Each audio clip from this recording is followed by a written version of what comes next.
Hello, and welcome to the CivilTalk Podcast. I'm your host, Tasio Althaus.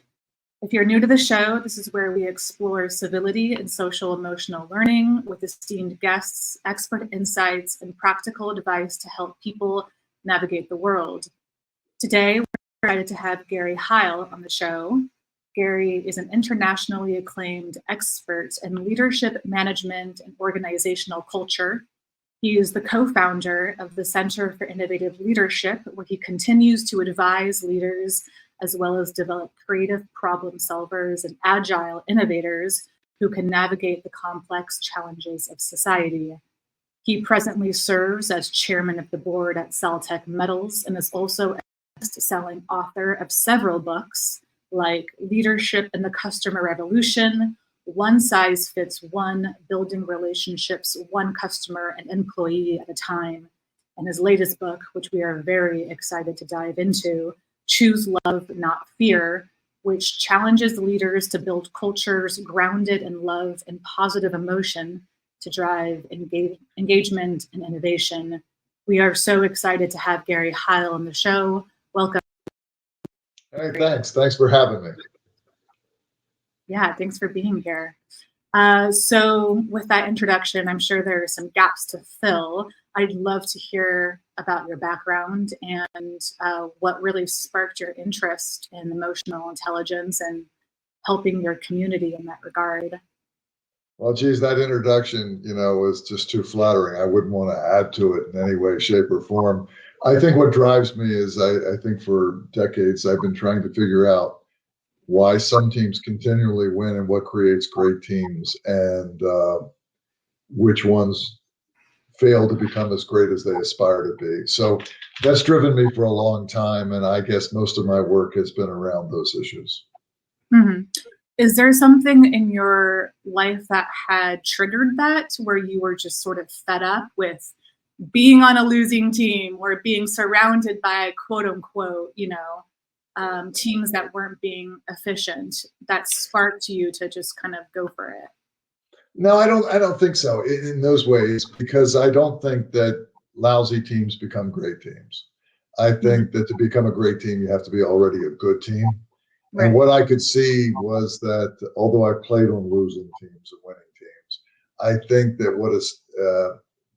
what got to me was that on some teams, when you walk in the room, you can feel the energy and they play at a level above their talent. Mm-hmm. And many teams play at a level below their talent. And right. I wondered what the difference would be. And so I spent a long time looking at those issues. Yeah. So, diving into that in your latest book too, this might be a long answer, but what were those things, that je ne sais quoi sort of thing that those teams had that separated them from other teams? Well, you're right. It is a long answer, probably longer than we have in our short time together. But let me say this. I never wanted to write a book called Choose Love. All right. I never wanted to do that. I thought, who the heck's going to read a book called Choose Love in a business thing? But I had this mentor 25 years ago named Jan Carlson, who ran an airline in Europe. And he said, the first choice every leader makes is to either choose love or choose fear. You couldn't choose both. Right. Okay. And for me, I thought I understood it at the time. I tell you in retrospect, I didn't understand it at the time. It took a crazy football coach in Clemson, South Carolina, 10 years ago to be going, we're going to win because we love each other. And I went, no, you're going to win because you have great players. And then I took a walk one day with Alan Mulally, who was the CEO of Ford Motor Company in the turnaround. And he said, the one piece of advice I have for you is before you try to make a change, you got to love them up before you coach them up. And I'm going, there goes that damn word again. And then, and I started going, okay, I get these guys that talk about these things. So, and then my friend Jill Ellis, who was the women's national team coach, who won 2 World Cups in a row. And I was doing a webcast with her, and I said, so what one piece of advice would you have? And she says, you got to love them even if they don't love you back. And I'm going, there it is again. And when you look at what Thomas Aquinas called love, wishing the best for each other, and if you look at what it means and difference in the way you create an organization, we all know that people play better with positive emotion and people don't play well scared. So why would it be any difference in business? If we don't build a company based on positive emotion instead of fear, then how can we expect people to play at a higher level? And the truth is, Jan Carlson told me that 30 years ago, 25 years ago, when he said to me that, we don't understand in business in America, organizations in America, how addicted we are to using fear to control people. Right. So I think the major thing I would tell you, there are lots of things that leaders do differently, but it's hard to build an organization based on positive emotion if you inherit a management structure that was created sometime in, centuries ago, that has evolved from military thinking about how do we manipulate people into doing what we want them to do. Yeah.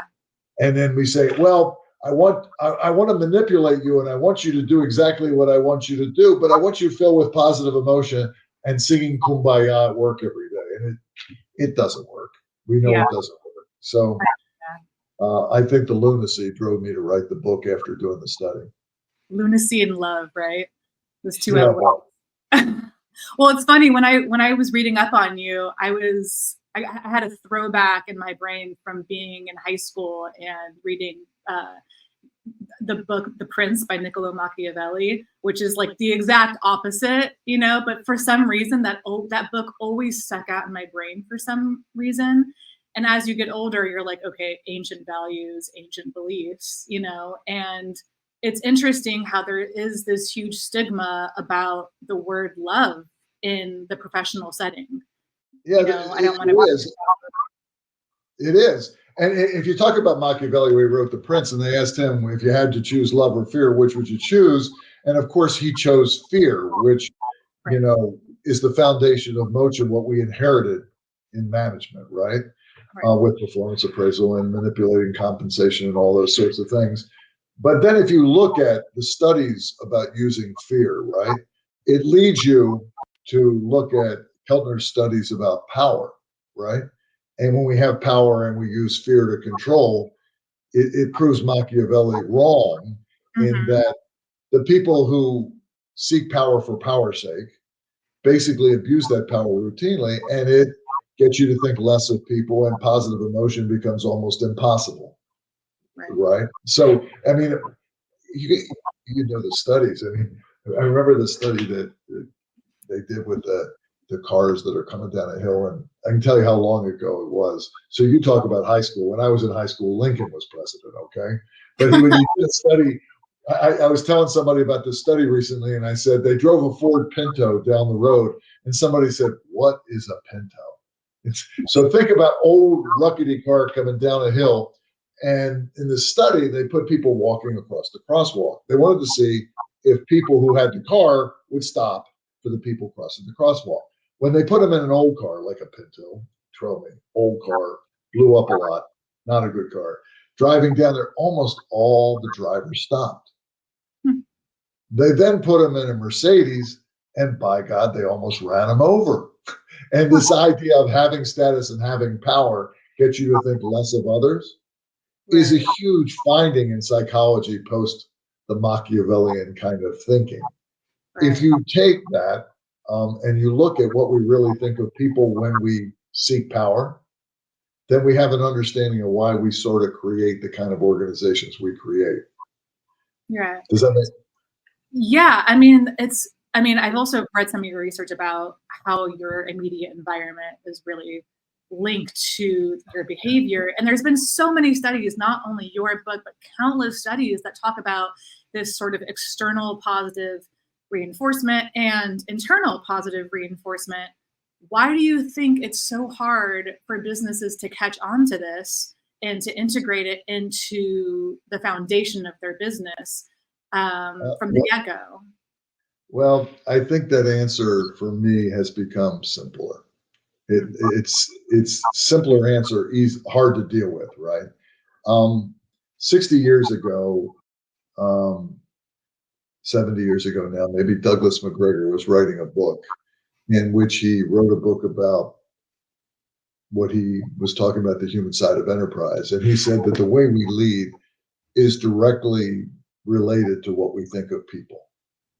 And everybody says, I care about people. I think ordinary people can do extraordinary things. We're really good at saying the words, but there's been a Dutch researcher who kind of put it in perspective for me. He did a study a while ago where he asked people in a kind of interesting way the question McGregor was trying to get people to answer. What he did is he had this question where he said, this plane lands in a field and breaks apart and breaks on fire, and everybody's scrambling to save themselves.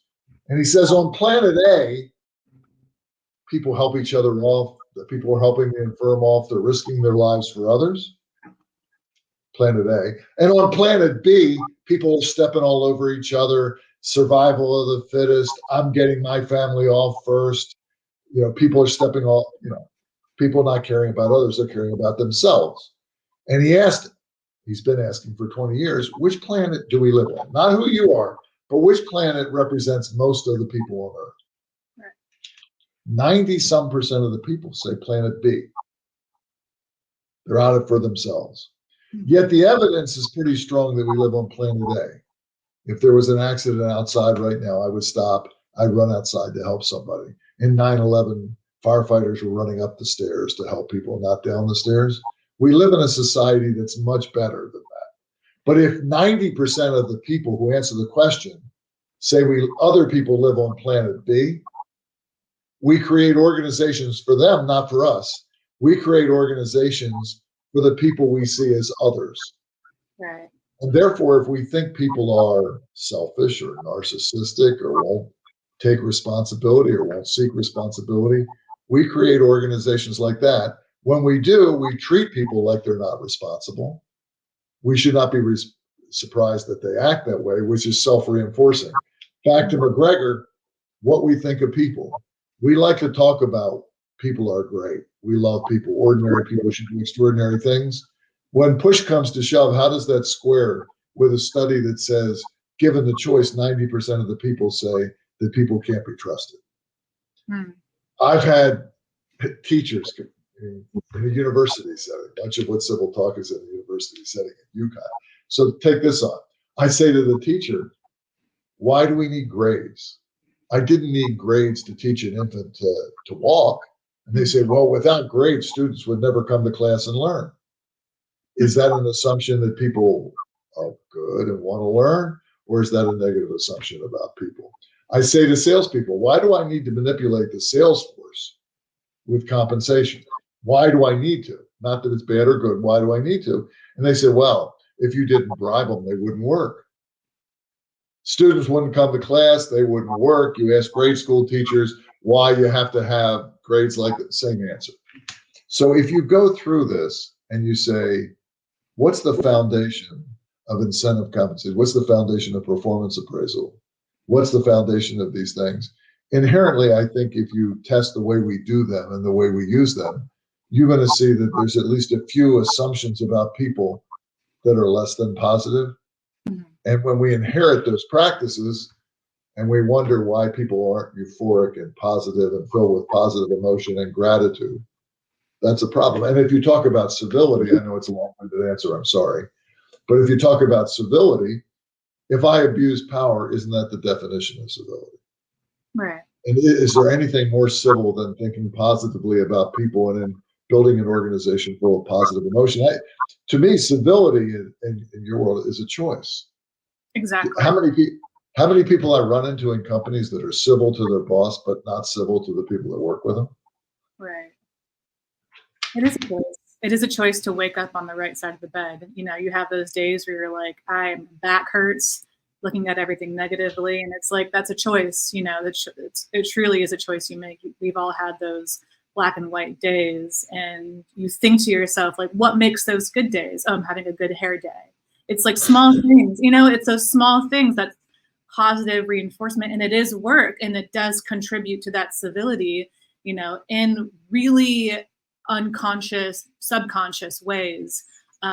But getting that and streamlining it into a professional setting where you're used to being a bit more, I guess, square, or a bit more professional, I guess, could be very difficult. What would you say to leaders who are having difficulty with that, implementing civility in a culture that's already streamlined to be sort of a bit more chaotic, those leaders who are like, I need to make a change in my immediate surrounding? Well, making a change, if you limit it to civility, I would just tell them get over it and be civil. The truth is they can choose to be civil. They're having sat on a number of public boards. Those CEOs, those leaders are civil to their boards. They're civil to their parents. They're just not civil to people sometimes they have power over. I don't think that's true if you have I would call it a mental, defect or something. If I have impulse control problems, okay, I have to learn how to get over those and become more temperate, which is what your emotional intelligence work is more about, right? Learning to control your emotions to build better relationships. There are people that have impulse control problems that need to work on that, right? But many times, you just got to care about people. And when you care about them deeply, you are more civil to them. And I wonder if the origin of a lot of our incivility is that we talk about caring, but we just don't really care that much. I wonder about that. And what advice I would give them, to your point, I think Barbara Fredrickson's study around positivity probably is there. It's amazing how few positive events it takes to turn a culture around. Gratitude, in my mind, is the secret sauce to creating a more positive culture. In all the cultural audits I've done in companies, nobody has ever come up to me and said, you know what? They just thank me too damn much. It's slowing me down. I wish they would stop genuinely thanking me. That just doesn't really happen, right? Right. So I would say that if we could be and look for the strengths in people instead of always picking at their weaknesses, to express more gratitude. If I had three things I wish people would say more often as leaders, I wish they'd say, I changed my mind, which means I don't have all the answers. I wish they'd say, I'm sorry when they step on somebody's toes. Right. And I wish, more than anything else, I wish they'd say, thank you more often. I love this. I actually just watched a video of you on the Washington Speakers Bureau. And one of the quotes that you said is, the most powerful attributes of culture are unarticulated and unrecognized, and I love that. I feel like every company needs to understand that, because that's just a direct correlation into better EI, into better civility, the things that we don't talk about, Yeah, and unarticulated, the power of culture. I think that in the fundamental attribution error in the study of leadership is that we overvalue the characteristics of the leader and we undervalue the effects of culture. Right. If you put a person in company A, they act one way. If you take that same person and put them in company B, they act differently. Right. Yeah. Because absolutely. Culture homogenizes behavior. And if you don't realize it happens to everybody. I had a brother-in-law who passed, who I loved, who was the smartest guy I know. And he used to say, I'm tired of everybody going, let's think outside the box. He says, the problem is if you live inside the box, you probably think inside the box. Let's be real. And if you want to think outside the box, surround yourself with people who don't live in the box. And I think that if you look at this, the study of culture, you'll find that for everybody who lives in an organization, one of two, that you either become the organization many times or you leave. Because the culture, the shared beliefs and values of a company are what makes chaotic behavior inside a group predictable. And I think we underestimate our need for predictability. So we adhere to the culture. If you want to think outside the culture, put somebody next to you who's not slave to the culture. Right. It seems like that culture, and I don't mean to be like a cynic, but it's a perpetuating culture. it takes a very stern, critical thinker to be able to say, I'm not okay with this. But then, in that regard, that's where the praxis of civility come in, because you should be able to say, I don't agree with this, or I'm not okay with this, and still and sort of combat chaos in a way that is healthy, Yeah. Yep. And your work, and your work in civility will help do some of those things. I only have one caution for people, is that when in the world that I live in, is speaking truth to power, although admirable, can be hazardous to your health, at least your health. And that a single person standing up against the culture can expect the culture, the organizational white blood cells of the culture, to come stamp out the infection. Right. My suggestion is not to shut up. My suggestion is to find a small group of people to work with you to question the culture, because there's power in numbers. And so most change doesn't happen from a single person standing up. Most change happens when a small group of people get together and can prove to the organization that they have an idea worthy of consideration. Wow. That's a really important takeaway, I think. And I think one tends to see that format in society too, whether it be with artists or entrepreneurs. Entrepreneurs are a big one. And I think a lot of the times, from what I've seen too, and I'm sure you as well, is, it's solo thinkers. It's the solo wolves who tend to break away and really combat that and have that moment of isolation and come back and are like, hey, let's integrate this bigger idea into these larger structures. That's really important. So yeah, I mean, you can even see that, and I wasn't there, so I'm going to project a little, and at the risk of projecting. But if you look at the history of Apple, and you saw Steve got fired and went out and started a couple of new companies, but when he came back, he brought in a group that includes the present CEO and others who became around him the group that became more than just him, that started to lead the company in a different direction. There is power in numbers, and if you want to start to create a change, there's always two constituencies. There's a constituency for change and a constituency of the past. Leaders have to be part of the constituency for the future, because leadership is going, I want to help lead the company or the organization or the school from here to somewhere better. The problem is too many leaders say to people, follow me, come on. And they say, where are we going and why are we going there? And the answer by default is, we're going where we already are, only 10% better. And nobody gets excited about, I'm going to turn my life upside down and sacrifice to be 10% better. Right. And they have to find a way to communicate in a way that is uplifting and civil, not just you need to change, but this is what we're going to do. We're going to go do something that'll knock your socks off. We're going to go do something that's worthy of our sacrifice. We're going to do something that can add meaning to your life, as Viktor Frankl would say, right? And when we do that in a positive way, we have a chance to create change. Yeah. That's difficult in a bad organization because there's so much negativity and backfighting, because there's no commitment to something bigger than ourselves. I think we miss that. And I think a big part of the civility/positivity argument is when we're committed to one team and the team becomes more important than any individual, because what we're trying to do is in our hearts, not just in our minds. Oh, I love that. It's in our hearts, not in our minds. Yeah. There's this other quote that you mentioned, and it was like the more senior we are, the more likely we are to resist changing what made us successful yesterday, which I really liked too, Yeah, George Washington once said that it would have been easier to create the Union if he didn't have to use the generals of the past. And the problem in our society is that we have a present system in every company. Call it the culture, call it the system, call it an operating system, whatever you call it. And who succeeded most in that system are the people running it. Mm-hmm. So who are the people most resistant to change most of the time?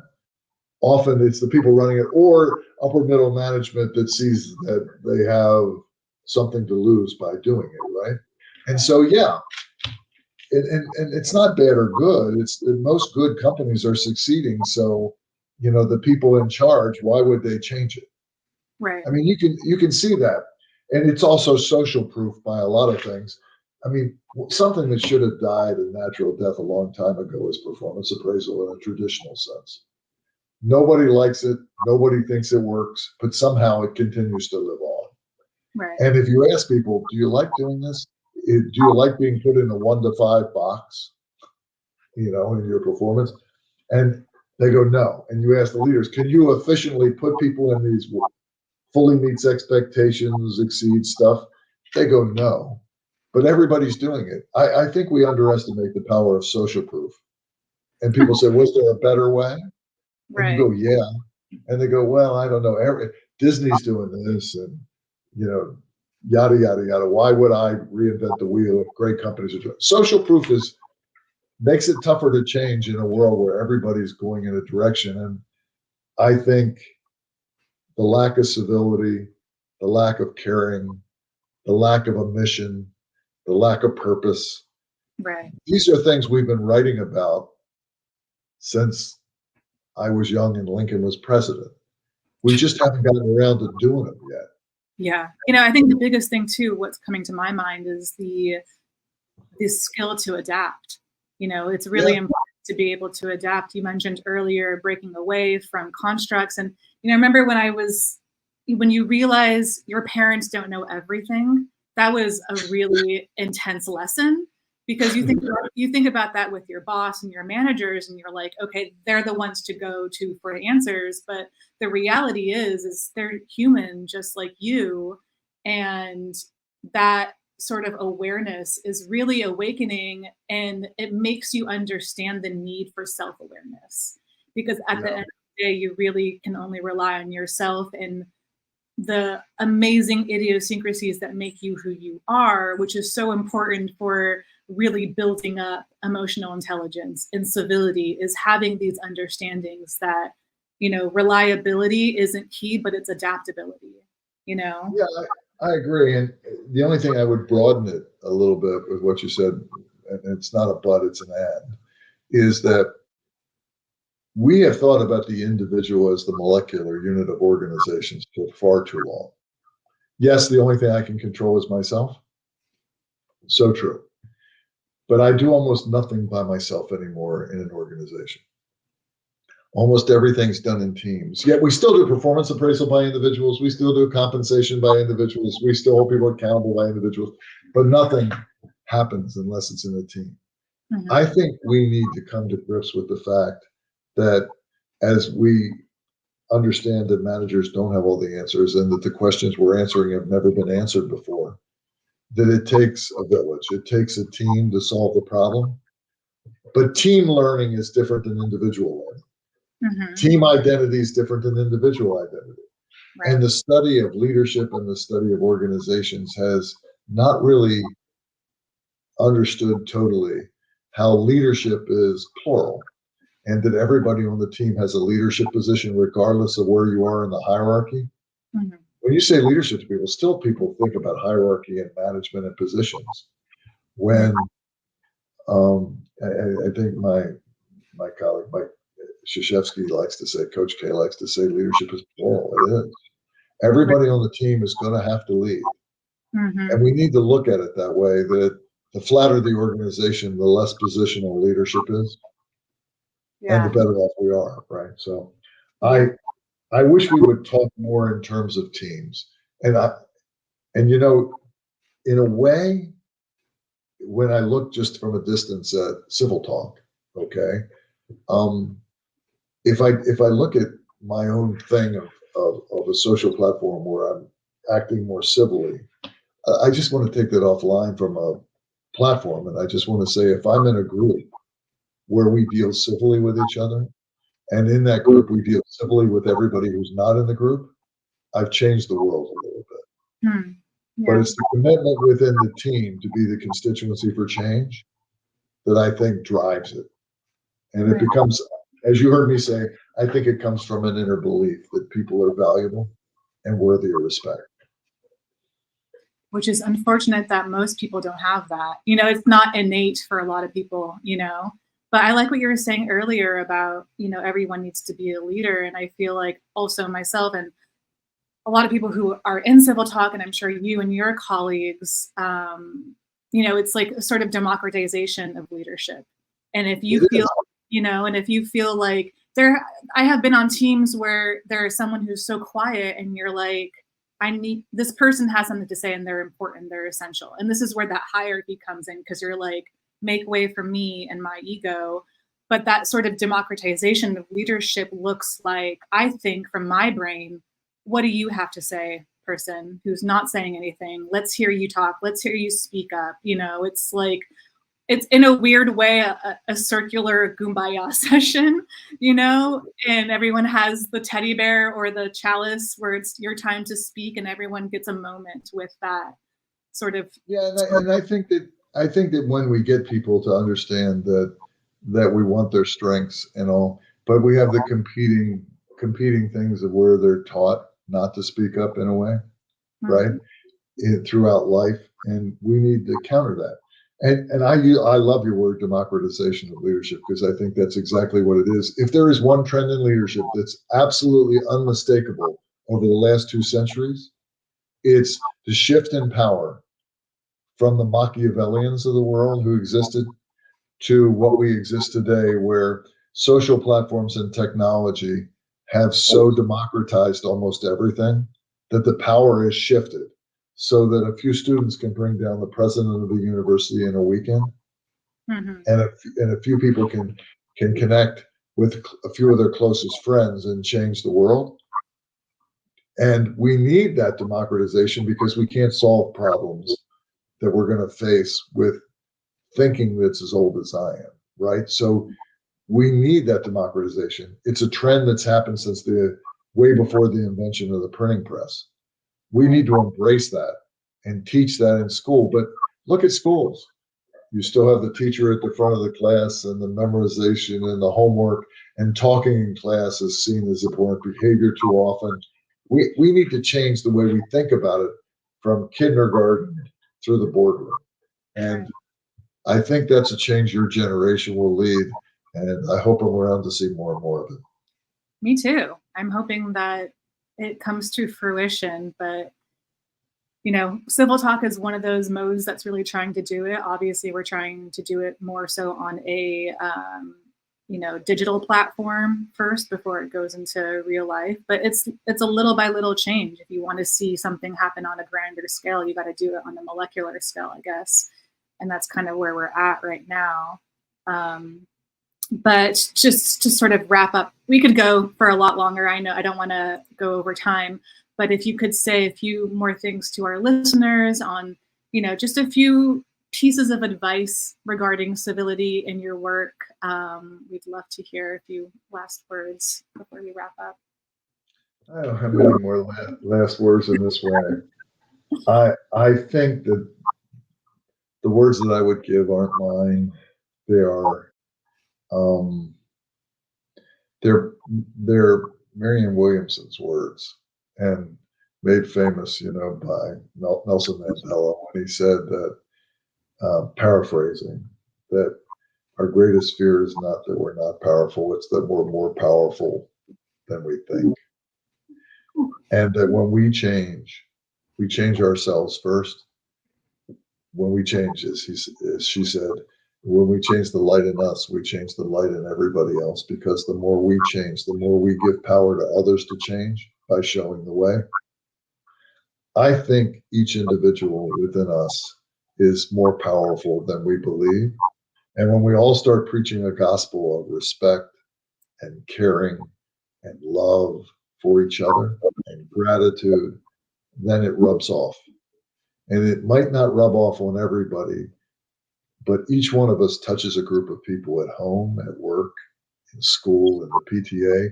So my 10 cents is, if in the areas that you touch, you lead by example and choose love and looking for the positive versus the fear that's inherent in much of what we've inherited from my generation, I think we will change the world, one group one PTA meeting, one school classroom at a time.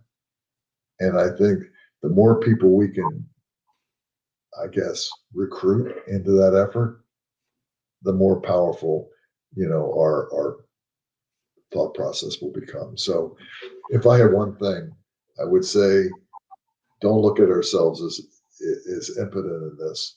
Each one of us can change the world. And I think when we do that, I think that's the power. Thank you. That was really beautifully relayed. We really appreciate it. Until next time, Civil Talkers. Gary Heil, again, was here with us today. His book is Choose Love, Not Fear. We will link all of his work on our website at www.civiltalk.com/podcast. Gary Heil, thank you so much for being with us today. It was really a beautiful conversation. We really appreciate your time. Well, thanks for asking me. Yeah. Take care. Take care. Bye.